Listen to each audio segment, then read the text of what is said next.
And let's look at where we are in the bidding in terms of all of these different stimuluses. It can get a little confusing, but here's what Washington has done so far. Phase one was that initial bill that was passed by the House of Representatives, signed into law already by the president. That's $8.5 billion for vaccines and research and development. Phase two is the $105 billion in sick leave and unemployment assistance.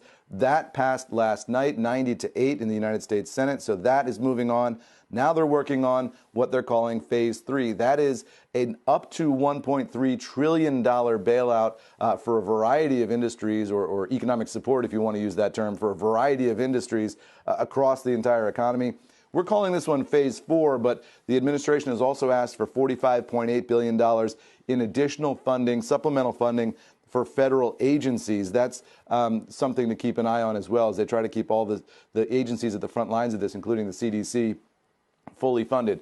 So phase three is what they're working on Capitol Hill right now. What's in that bill? Well, this is the request from Treasury Secretary Mnuchin to Capitol Hill. Not finalized yet in terms of what's going to pass, but at least so far, we know that there's $500 billion in just direct cash payouts to taxpayers. That's going to go out in two different tranches of $250 billion, separated by 2 weeks over the course of April. There's about $300 billion in small business loans in there and $200 billion in relief to hard-hit industries, not necessarily specifying beyond the airline industry which industries will receive support from the federal government. So that's what's happening in Washington in terms of Congress, the White House, the fiscal side of everything. Let's go over to Steve Liesman and take a look at what the Fed's up to. Steve? Eamon, thanks very much. It was a very busy night for central banks and, of course, central bank reporters. The central bankers burning the midnight oil and coming up with a few midnight specials. Let's go through them. At 11:30 p.m. last night, believe it or not, the Fed and the Treasury announced a money market backstop. I'll go through the details of that in a second.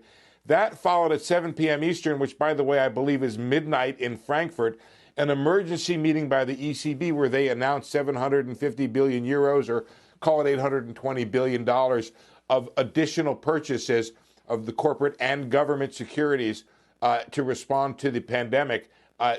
ECB had been thought to be late on this stuff and now is stepping forward. Let's talk about this money market backstop. It affects, it's open to prime, well, it's not even open to the prime money. What it is, it's a backstop for prime money market mutual funds. What it says is a bank can buy stuff or the assets of those money markets and then go to the Fed and finance them or sell them there. The policies, this provides loans to the banks. It is the third emergency program put out by the Fed here.